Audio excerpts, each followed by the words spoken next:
नमस्कार दोस्तों, स्वागत है आप सबका फाइनेंस फैक्ट्स के एक और नए वीडियो में। इस चैनल पर हम इन्वेस्टमेंट या निवेश के बारे में बात करते रहते हैं। तो आज हम बात करेंगे इन्वेस्टमेंट के 3 इंपॉर्टेंट रूल्स के बारे में, जो आपको अपनी इन्वेस्टमेंट जर्नी स्टार्ट करने से पहले पता होना चाहिए।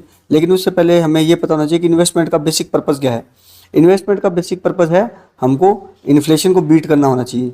इन्फ्लेशन यानी महंगाई, उसको अगर मात देने वाला कोई इंस्ट्रूमेंट है या रिटर्न है, यानी कि हम जहाँ भी पैसा लगा रहे हैं वहाँ पे अगर हमको जो रिटर्न मिल रहा है वो रिटर्न्स अगर हमें इन्फ्लेशन से ज़्यादा मिल रहा है, इसका मतलब है कि हमें उसको हम इन्वेस्टमेंट बोल सकते हैं।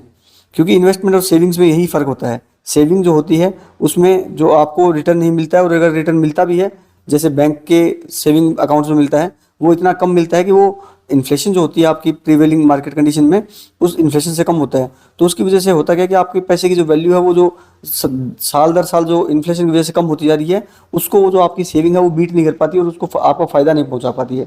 इसलिए आपको इन्वेस्टमेंट करना बहुत ज़रूरी है। तो आज हम इन्वेस्टमेंट के ही 3 इंपॉर्टेंट रूल्स के बारे में बात करेंगे। लेकिन उससे पहले आपको ये पता होना चाहिए कि इन्वेस्टमेंट स्टार्ट करने से पहले जो आपको अमाउंट डिसाइड करनी है इन्वेस्टमेंट की, कितना आप इन्वेस्टमेंट कर सकते हैं, वो किन किन चीज़ों पर डिपेंड करता है। तो आप कितना पैसा जो है वो इन्वेस्टमेंट के लिए अलग से रख सकते हो, वो मेनली इन 6 चीज़ों पे डिपेंड करता है। उसमें से पहली है फैमिली इन्फॉर्मेशन, यानी कि आपके पास फैमिली में कितने मेंबर्स हैं, कितने आपके डिपेंडेंट्स हैं, और वो जो डिपेंडेंट्स भी हैं तो वो कुछ इनकम उनकी है या नहीं है, या प्योरली आप पे डिपेंडेंट है। दूसरा आपकी पर्सनल इन्फॉर्मेशन, यानी कि आपकी एज कितनी है, तब आप स्टार्ट कर सकते हैं।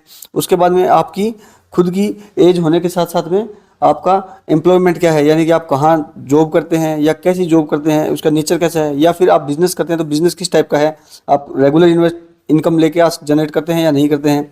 उसके बाद फाइनेंशियल इन्फॉर्मेशन, यानी कि आपकी जो इनकम आ रही है आपके हाथ में वो कितनी आ रही है, और उसके बाद क्या वो इनकम जो है वो रेगुलर है या बीच बीच में नहीं आती है, ऐसा भी है।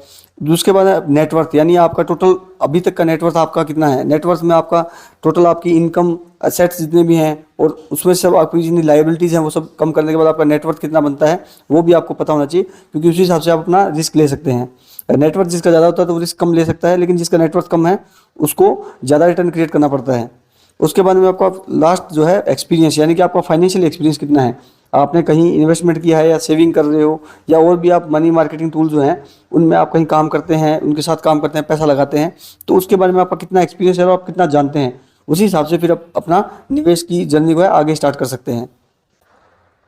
तो इन्वेस्टमेंट का जो पहला सबसे इंपॉर्टेंट रूल है वो है अर्ली स्टार्ट, यानी कि आपको जो आपका इन्वेस्टमेंट है वो बहुत जल्दी स्टार्ट कर देना चाहिए, जितना जल्दी हो सके।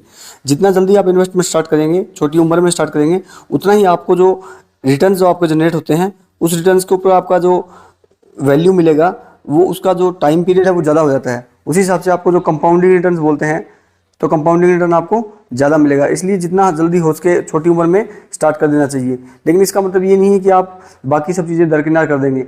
आपको इन्वेस्टमेंट के अमाउंट सोचने से पहले आपको पहले जो 6 फैक्टर हमने डिस्कस किए वो भी ध्यान रखने हैं। उसके बाद आपको अपनी प्रेजेंट लाइफस्टाइल भी ध्यान रखनी है, और उसके बाद जितना मिनिमम पॉसिबल हो सके या मैक्सिमम पॉसिबल हो सके आप उसको उतना इन्वेस्टमेंट स्टार्ट कीजिए। और आजकल इन्वेस्टमेंट के बहुत सारे टूल्स अवेलेबल हैं। आप चाहें तो म्यूचुअल फंड में SIP के यानी सिस्टमेटिक इन्वेस्टमेंट प्लान के जरिए 500 रुपये महीना से भी अपना इन्वेस्टमेंट शुरू कर सकते हैं। इन्वेस्टमेंट का दूसरा रूल जिस चीज़ पर जोर देता है वो है रेगुलर इन्वेस्टमेंट, यानी कि आपको जो अपना इन्वेस्टमेंट आप कर रहे हैं उसको रेगुलरली करना है। ऐसा नहीं है कि आपने एक बार इन्वेस्टमेंट कर दिया उसके बाद उसको भूल जाएं। आपको रेगुलरली थोड़ा थोड़ा इन्वेस्टमेंट करना है। आपके पास अगर ज़्यादा पैसे नहीं है तो आप वही सेम SIP या म्यूचुअल फंड में और तरीके से इन्वेस्टमेंट कर सकते हैं, या और कहीं भी इन्वेस्टमेंट कर सकते हैं। लेकिन आपका जो इन्वेस्टमेंट है वो रेगुलर होना चाहिए और उसके बीच में कहीं भी ब्रेक नहीं होना चाहिए। क्योंकि अगर बीच में ब्रेक हो जाता तो आपका जो रेगुलर जो इन्वेस्टमेंट पिछला चल रहा था उसके ऊपर जो रिटर्न जनरेट हो रहे थे, उसके बाद में एक बार ब्रेक होने के बाद में आपका जो रिटर्न है वो प्रभावित हो जाता है और लॉन्ग टर्म में आपको नुकसान दे सकता है। इसलिए आपका जो इन्वेस्टमेंट है वो रेगुलर होना चाहिए। और तीसरा और सबसे इम्पोर्टेंट जो इन्वेस्टमेंट का रूल है वो ये है कि इन्वेस्ट लॉन्गर, यानी कि हमेशा आपको लॉन्ग टर्म के लिए इन्वेस्टमेंट करना है। और ये मैं बार बार अपने वीडियोज़ में अपने दर्शकों को बताता रहता हूँ कि इन्वेस्टमेंट हमेशा लॉन्ग टर्म का ही होता है, शॉर्ट टर्म में कभी इन्वेस्टमेंट नहीं होता है। और अगर आप शॉर्ट टर्म के लिए करोगे भी तो आपका जो रिटर्न्स आपने एक्सपेक्ट किया है वो उतना नहीं मिलेगा। इसलिए हमेशा लॉन्ग टर्म में करना है। और लॉन्ग टर्म से मेरा मतलब हमेशा 7 साल से प्लस का इन्वेस्टमेंट होता है, यानी कि आप कोई भी एसेट जब आप बाई करते हो तो उसको 7 साल या उससे ज़्यादा तक होल्ड कीजिए, या 7 साल या तो फिर 10 साल, 20 साल, 50 साल, कितना भी हो सकता है, बट 7 साल से कम आपको होल्ड नहीं करना है। 7 साल इसलिए बोला जाता है कि 7 साल में अगर कोई आप असेट बाई करते हो या इक्विटी में शेयर खरीदते हो तो 7 साल में आपकी मार्केट का जो अप और डाउन सब देख लेता है वो पर्टिकुलर असेट, इसलिए आपको रिटर्न जो है आपके एक्सपेक्टेड रिटर्न से अच्छे मिलते हैं। तो इसलिए हमेशा आपको लॉन्ग टर्म के लिए ही इन्वेस्टमेंट करना है।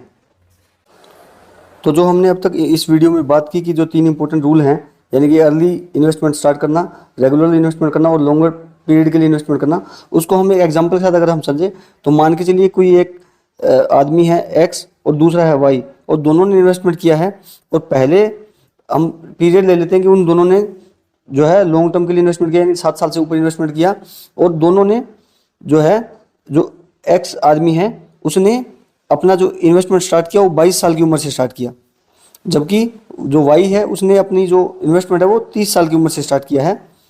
और जो एक्स ने जो इन्वेस्टमेंट अमाउंट था, जो रेगुलर इन्वेस्टमेंट की हम बात करते हैं, तो एक्स ने रेगुलर इन्वेस्टमेंट किया और वाई ने भी रेगुलर इन्वेस्टमेंट किया, लेकिन एक्स ने जो इन्वेस्टमेंट किया वो सिर्फ 5,000 रुपये पर महीना किया, जबकि वाई ने 30 साल उम्र होने के बाद में स्टार्ट किया, लेकिन इसने 10,000 रुपये पर महीना से अपना इन्वेस्टमेंट शुरू किया।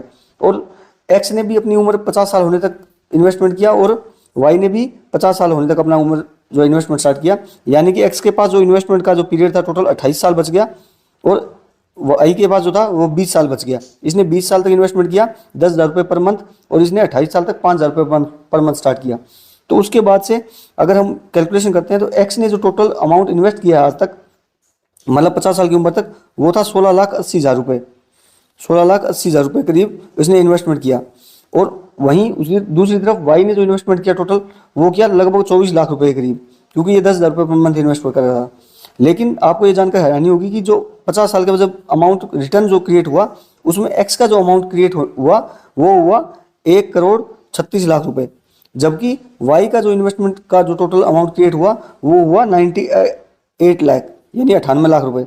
तो आप सोचिए कि सिर्फ इसने एक्स ने जो है 22 साल की उम्र से और वाई ने 30 साल की उम्र से किया, और इसने जबकि इसे दुगना पैसा इन्वेस्टमेंट किया, लेकिन एक्स ने 8 साल ज़्यादा इन्वेस्टमेंट किया इससे, यानी कि अर्ली इन्वेस्टमेंट स्टार्ट किया। उसका फ़र्क आप देख लीजिए यहाँ पे कि वाई ने दुगना इन्वेस्टमेंट किया, फिर भी उसका जो टोटल इन्वेस्टमेंट था वो 98 लाख रुपीज़ ही हो पाया रिटर्न मिला के, और जबकि एक्स का जो टोटल वैल्यू हो गया वो 1,37,00,000 रुपये हो गया। इसलिए मैं बार बार जोर देता हूँ कि जो आपको इन्वेस्टमेंट अगर स्टार्ट करना है तो जितना जल्दी हो सके उतना स्टार्ट कीजिए, चाहे छोटी रकम के साथ ही स्टार्ट कीजिए, और रेगुलर और लंबे समय के लिए इन्वेस्टमेंट कीजिए। तो उम्मीद है कि आपको इस एग्जाम्पल के साथ इसका इंपॉर्टेंस समझ आ गया होगा इन तीनों रूल्स का। तो अगर आपको ये समझ आया है तो आप, मुझे उम्मीद है कि अपने इन्वेस्टमेंट जर्नी में इन तीनों रूल्स को फॉलो करेंगे और